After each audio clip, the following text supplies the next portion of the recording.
যারা হুমকি দিচ্ছে তারাও বাংলাদেশের বাস্তবতাতে রাজনীতি করা তাদের জন্য কঠিন হয়ে দাঁড়াবে, কঠিন থেকে কঠিনতর হবে। আর এই সরকারকে যদি সেনাবাহিনী পাহারা না দেয়, এই সরকারও থাকতে পারবে না। আর যারা হুঙ্কার ছাড়ছে, তারা আজকে যে পজিশনে তারা হুঙ্কার ছাড়ছে, যেভাবে তারা চলছে সরকারের প্রোটেকশনে, সেই প্রোটেকশন তারা পাবে না।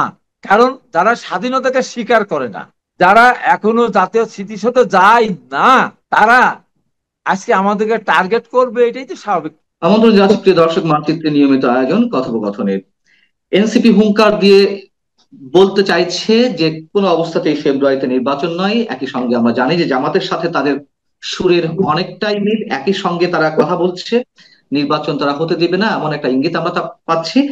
এবং একই সঙ্গে বিএনপির শীর্ষ পর্যায়ের কোন কোন নেতাকে তারা হুমকি দিচ্ছে নানান ভাবে। আসলে কি ঘটছে, কি হবে, এই সব বিষয় নিয়ে আমরা কথা বলবো। এই বিষয়ে আলোচনার জন্য আমাদের সঙ্গে যুক্ত রয়েছেন বিএনপি চেয়ারপারসনের উপদেষ্টা হাবিবুর রহমান হাবিব। হাবিবুর রহমান হাবিব, আপনাকে আমরা স্বাগত জানাচ্ছি আমাদের অনুষ্ঠানে, এবং জানতে চাই যে এনসিপির পক্ষ থেকে মঙ্গলবার হুঙ্কার ছেড়ে বলা হয়েছে যে কোনো অবস্থাতেই ফেব্রুয়ারিতে নির্বাচন নয়, এবং স্পষ্ট করে তারা বলেছে নির্বাচন হবে না। আপনারা বিষয়টিকে কিভাবে দেখছেন? আপনাকে ধন্যবাদ। আপনার আপনার অনুষ্ঠান, জনপ্রিয় অনুষ্ঠান যারা দেখছেন তাদেরকে সশ্রদ্ধ সালাম। আমিও কালকে শুনছি, আমি যখন ওই গ্লোবাল টিভিতে ছিলাম, শেষের দিকে এসে আমাকে অ্যাঙ্কর বলতেছিলেন যে এই ঘটনা পাটোয়ারি একটাকে দিল, সরাসরি জি। কথা, নির্বাচন হবে না। হুম। এটা কোনো রাজনৈতিক দলের কোনো নেতা বা মুখপাত্র হোক, নেতা হোক, যেই হোক না কেন, এইভাবে বলাটা কোনোভাবে শোভন না। নির্বাচন হবে না। একটা রাজনৈতিক দল ইচ্ছার উপরে কি নির্ভর করে? এদেশে নির্বাচন কমিশন নেই, এদেশে কি সরকার নেই? সরকারও তো এইভাবে বলে না। তো এই যে যে কথাটা বললো, এটা কেউ কি ভালোভাবে গ্রহণ করেছে? আর আমি আপনাকে বলি যে তারা এমন কোনো বড় দলও না, এমন কেউ না। তারা তারা গণঅভ্যুত্থানের সময় তারা ছিল, আমরা তাদেরকে সমীহ করি, স্নেহ করি, তাদের অবদান সেটাকে আমরা স্বীকার করি। তার মানে কি একা তারা করেছে তা তো না, সব দলের এখানে অবদান আছে। আমাদের অবদান অনেক বেশি, আগের থেকেই আমাদের শত শত মানুষ গুম হয়েছে, খুন হয়েছে। এবং জুলাই অভ্যুত্থানে আমাদের যত লোক মারা গেছে, তাদের যে দলের পক্ষে, তো সেই দলের তো একজনও মারা যায়। সাধারণ ভাবে যারা মানুষ গেছে তারা দাবি করতে পারে না তাদের লোক। এখন তারা বলছে যে নির্বাচন ততদিন পরে হবে যতদিন সমস্ত হত্যাকাণ্ডের বিচার হবে, সম্পন্ন হবে, তখন তা নাহলে শহীদদের কবর থেকে উঠে তাদের বাবা মার করে ফিরে দিতে হবে। এই শহীদদের প্রতি কি একাই তাদের দরদ, আর কারো দরদ নেই? সেটা হচ্ছে যে মার্কিন ভারপ্রাপ্ত রাষ্ট্রদূত ট্রাসি জ্যাকবসনের সঙ্গে তারা বৈঠক করলো সোমবার, এবং সেখান থেকে বেরিয়েই তারা এই সুরে কথা বলছে। মানে বিষয়টি আসলে কি, যুক্তরাষ্ট্রের পক্ষ থেকে তারা তাদের পক্ষে কোনো সিগন্যাল পেয়েছে, নাকি এমনও শোনা যাচ্ছে যে যুক্তরাষ্ট্র তাদেরকে বলে দিয়েছে যে তোমরা যা পারো করো, আমরা এর মধ্যে নাই? এরকম নানান গুঞ্জন শোনা যাচ্ছে। আসলে বিষয়টি কি? যুক্তরাষ্ট্রের সাথে বৈঠকের না, পর, মানে যুক্তরাষ্ট্রের আমরা রাষ্ট্রদূতের আমরা সঙ্গে বলি বৈঠকের পর মার্কিন পরই এমন যুক্তরাষ্ট্র, মন্তব্য। না না, মার্কিন যুক্তরাষ্ট্র দেশ, প্রভাবশালী দেশ হঠাৎ করে আজকে তো জন্ম হলো না। এর আগে বহুবার নির্বাচন এদেশে হয়েছে, বহুবার নির্বাচনের জন্য মার্কিন যুক্তরাষ্ট্রের কাছে বিভিন্ন ভাবে বিরোধী দল হস্তক্ষেপ করার কথা বলেছে। মার্কিন যুক্তরাষ্ট্র বরাবরই বলে এসেছে তাদের আভ্যন্তরীণ ব্যাপার, নির্বাচন ব্যবস্থা তাদের টোটালি নিজস্ব ব্যাপার, এখানে আমাদের কোনো হস্তক্ষেপ করার কোনো অধিকার নেই। আমরা চাই এটা সুষ্ঠু নির্বাচন হোক। মার্কিন যুক্তরাষ্ট্র কোনোভাবেই বলবে না যে দেশের নির্বাচন না হোক। মার্কিন যুক্তরাষ্ট্র কোনোভাবেই তাদেরকে বলে দেয়নি যে ফেব্রুয়ারিতে নির্বাচন হবে না, এই কথাটা বলে দাও তোমরা। এই দেশের মানুষ অবশ্যই নির্বাচনে ভোট দিতে চায় এবং তার ভোট দিতে যাবে। আমরা হত্যাকাণ্ডের বিচার চাই, আমরা সংস্কার চাই, আমরা দেশের পরিবর্তনও চাই, দেশটার সামনে এগিয়ে যাক সে ব্যবস্থা আমরা চাই। তাই বলে নির্বাচন হবে না একটা বলে দিল আর হয়ে গেল, এটা বাস্তবতা জি। কোনোভাবেই এটা আমি না। আমি সাধারণ মানুষের কিছু পারসেপশন, অথবা যারা বিশেষজ্ঞ রয়েছেন অনেক পর্যায় থেকে যে মন্তব্যগুলো করা হচ্ছে, সেটি যদি সামারি আপ করি তাদের অংশ থেকে, সেটি হচ্ছে অনেকেরই সংশয় যে আসলে নির্বাচন হবে না। যে নির্বাচনের শিডিউল বা টাইম ফ্রেম ঘোষণা করা হয়েছে, এটি বিএনপি সহ অন্যান্য রাজনৈতিক দলগুলোকে একটু ঠান্ডা রাখতে এই কৌশল অবলম্বন করা হয়েছে। যখন তফসিল ঘোষণার সময় আসবে নির্বাচন কমিশন পক্ষ থেকে ডিসেম্বরের দিকে, তখন হয়তো বলা হবে যে না, দেশে আনরেস্ট সিচুয়েশন চলছে, এই অবস্থায় কোনো নির্বাচন নয়, এমন একটি ছক নাকি সরকারের রয়েছে। আপনারা কি বিষয়গুলো হ্যাঁ, বিবেচনায় নিচ্ছেন? যারা হুমকি দিচ্ছে তাদের হুমকির কারণে যদি নির্বাচন না হয়, আমি পরিষ্কার করে বলেছি, এর আগেও একদিন বলেছি, আজকেও বলছি, ফেব্রুয়ারির পর এই সরকারও থাকবে না। যারা হুমকি দিচ্ছে তারাও বাংলাদেশের বাস্তবতাতে রাজনীতি করা তাদের জন্য কঠিন হয়ে দাঁড়াবে, কঠিন থেকে কঠিনতর হবে। কারণ বর্তমান সরকার তাদেরকে যে ফ্যাসিলিটি দিচ্ছে, বর্তমান সরকারকে তারা যেভাবে নিয়ন্ত্রণ করছে, বর্তমান সরকারের আমলে তারা যত সুযোগ সুবিধা পাচ্ছে, এই 5 তারিখে ফেব্রুয়ারির পরে সেনাবাহিনী এই দেশে, এই পুলিশের কাজ সেনাবাহিনী আর করবে না। তার কারণ সেনাবাহিনী আমাদের একটা গর্বের ধন, অথবা আমাদের দেশ রক্ষার জন্য অতন্ত্র প্রহরী। তারা যদি বছরের পর বছর মাঠে থাকে আর পুলিশের কাজ যদি তারা করে, তারাও মানুষের সাথে মিশতে মিশতে তারা নৈতিকতা হারিয়ে ফেলবে, মনোবল নষ্ট হয়ে যাবে, অনেক সময় অনৈতিক কাজে তারা জড়িয়ে যেতে পারে। যে কারণে সেনাবাহিনী অবশ্যই ফেব্রুয়ারির পরে এই সরকারকে আর পাহারা দিবে না। আর এই সরকারকে যদি সেনাবাহিনী পাহারা না দেয়, এই সরকারও থাকতে পারবে না। আর যারা হুঙ্কার ছাড়ছে, তারা আজকে যে পজিশনে তারা হুঙ্কার ছাড়ছে, যেভাবে তারা চলছে সরকারের প্রোটেকশনে, সেই প্রোটেকশন তারা পাবে না। আর তারা যখন প্রোটেকশন পাবে না, আর একটা দেশে যখন নির্বাচন বানচাল হয়ে যাবে, জি। সম্পূর্ণ দায় দায়িত্ব কিন্তু তাদের ঘাড়ির উপরে এসে পড়বে। তারা অতখানি দায়িত্ব পালন করতে নিতে পারবেন কিনা ঘাড়ে, তাদের 5 বার চিন্তা করার দরকার আছে বলে আমি মনে করি। বলে ফেললাম, হয়ে গেল, নির্বাচন দেব না, আর নির্বাচন হবে না, এতখানি ভাবা মনে হয় ঠিক না। আমি আপনার কথা সূত্র ধরেই প্রশ্নটা করছি যে এটা সবাই বলছে, বিএনপি সহ সবাই বলছে যে এই সরকার বা ডক্টর মোহাম্মদ ইউনূস নিরপেক্ষতা হারিয়েছে, এবং তারা প্রচন্ড ভাবে বিশেষ একটি রাজনৈতিক দল বা এনসিপি কে সমর্থন দিচ্ছে, নানান ধরনের সুযোগ সুবিধা দিচ্ছে, প্রোটোকল দিচ্ছে, যা এর আগে ইতিহাসে কখনো দেখা যায়নি যে প্রধানমন্ত্রী ছাড়া বা সরকারি দল ছাড়া অন্য কাউকে এভাবে প্রোটোকল দিতে।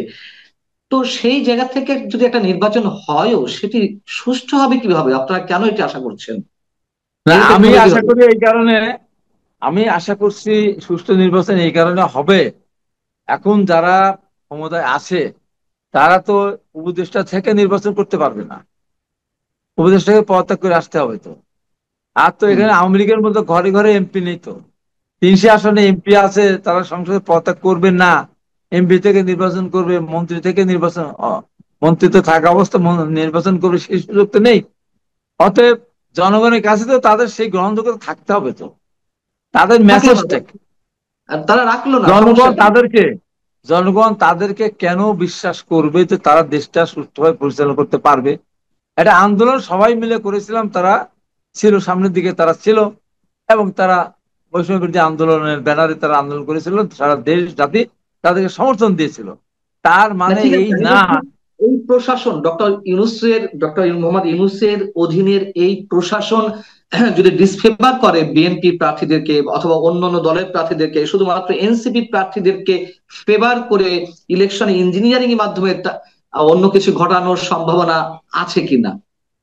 এটা চেষ্টা করলেও সফল হবে না। অতএব প্রশাসন অবশ্যই ইতিমধ্যে, আমি আবার ইতিমধ্যে প্রশাসনের সিনিয়র লেভেলের প্রত্যেকজন অফিসার এদের প্রতি খুবই বিরক্ত। তার এদের দিয়ে ডক্টর ইউনূস সাহেবের অনেক ভালো কাজ, বন্ধু কাজ সব মিলানোর পর সবচেয়ে খারাপ কাজ যেটা উনি করেছেন আমার দৃষ্টিতে, সেটা এই যে বাচ্চা ছেলেদেরকে দিয়ে মন্ত্রিত্বের আসনে বসিয়ে 52, 53, 55 বছরের বিসিএস ক্যাডার, যারা সারা জীবন রাজনীতি মানে পেশাদারিত্ব করে এসেছে, তাদের মাথার উপর বসিয়ে দিয়ে, আলটিমেটলি তাদেরকে সারি বলতে হয়, মন্ত্রীকে তো সারি বলতে হয়, সচিব তো তাকে সারি বলবে। এই যে তাদের যে মনের কষ্ট, এবং এই সমস্ত ছেলেরা এদের সাথে সেই ব্যবহারও করে না, এবং প্রত্যেকটা অফিসে যায়। আমাদের সাথে অনেকে তো এখন যারা সরকারি কর্মচারী কর্মকর্তা, তারা আমার মিনিমাম 7 আর 10 বছরের ছোট। তারা বলে আমার হাই ভাই আর পারি না, জি। কবে একটা নির্বাচন হবে, তাহলে এরা তো অত্যাচার পাচ্ছি না, এরা সম্মান দেয় না। এক জায়গায় গিয়ে বলে এই কাজটা দিতে হবে, এইটা করতে হবে, অমুককে অমুক দিতে হবে, পাঠাতে হবে। এই যে মানে কথা বলে, ওই যে একটা, এদের ভিতরে কোনো ম্যানারও নেই। তো এই জন্য এই যখন একটা নির্বাচনের সুযোগ আসবে, আমি মনে করি ডক্টর ইউনূস সাহেবের পক্ষ থেকে যত নির্দেশনা দেওয়া হোক না কেন, একজন অফিসার, একজন কর্মকর্তা, একজন নির্বাচনের সাথে দায়িত্বপ্রাপ্ত কেউই তাদের পক্ষে ভোট কাটতে যাবে না। আমি যাবে আপনাকে না, এই জায়গাটা কথা আমার প্রশ্ন, দিচ্ছি, হাবিবুর রহমান সাহেব, তাদের ব্যবহারের এই কারণে। জায়গাটা আমার প্রশ্ন।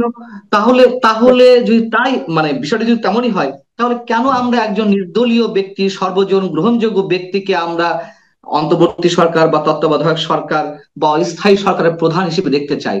নিশ্চয়ই তিনি লেভেল প্লেইং ফিল্ড তৈরি করবেন বিধায় আমরা এমন একটি লোককে চাই। তো তিনি যদি নিরপেক্ষ না হন, তাহলে তাকে আমরা বসাবো কেন? ওনার কিচ্ছু করা লাগবে না। সংসদ যখন থাকবে না, মন্ত্রী যখন থাকবে না, এমপি যখন থাকবে না, আর এখন তো ভোট কেটে দেওয়ার সে সুযোগও নাই। আম, আপনি এনসিপি নেতাদের উদ্দেশ্যে বলছিলেন বা সাবেক ছাত্র সমন্বয়ক যারা রয়েছে তাদের উদ্দেশ্যে বলছেন, যারা ম্যানার জানে না, সিনিয়র রাজনীতিবিদদের সম্মানটুকু দিতে জানে না, এদের আচার আচরণে এক ধরনের ঔদ্ধত্য প্রকাশ পায় সবসময়। এটি আপনি যেমন অভিযোগ করলেন, এই অভিযোগ আরো অনেক নেতার, অসংখ্য মানুষের। সেই জায়গা থেকে আপনার প্রশ্ন, তারা আপনার বিরুদ্ধে অভিযোগ তুলেছেন। আপনাদের আরেক সহকর্মী বিএনপি চেয়ারপারসন উপদেষ্টা অ্যাডভোকেট ফজলুর রহমান মুক্তিযোদ্ধা, তার বিরুদ্ধে অভিযোগ তুলেছেন এবং আপনাদের বিরুদ্ধে বিএনপির হাই কমান্ডের প্রতি অ্যাকশন নেওয়ার জন্য দাবি জানিয়েছে। আপনি এই জায়গাটিতে কি বলবেন? আচ্ছা, একটা খুব ভালো প্রশ্ন আমি নিজেই উঠাতাম, মানে উঠালেন। হুম, আমার যতগুলি বক্তব্য দিয়েছি, কোনো বক্তব্য আমি কারো নাম ধরে দেইনি।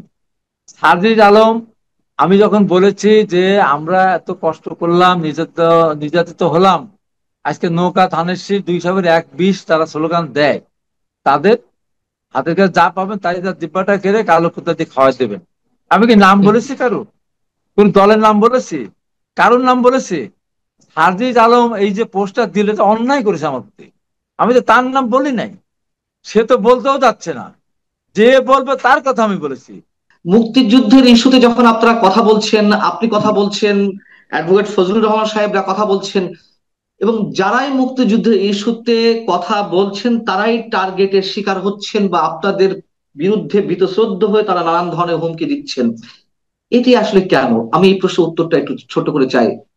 আমি ছোট করে চাই, যারা নিজেরা দায়িত্ব নিয়ে বলেছেন, জামাতের আমি ডাক্তার শফিকুর রহমান পরিষ্কার করে বলেছেন, আমরা মুক্তিযুদ্ধে অংশগ্রহণ করিনি, আমরা এক পাকিস্তান রাখতে চেয়েছিলাম, এটা বড় কিছু বিষয় না।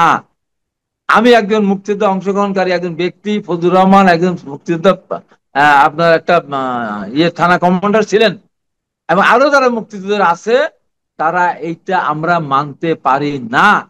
কারণ যারা স্বাধীনতাকে স্বীকার করে না, যারা এখনো জাতীয় স্মৃতিসৌধে যায় না, তারা আজকে আমাদেরকে টার্গেট করবে, এটাই তো স্বাভাবিক। এবং এর একটা মিথ্যাবাদী দল।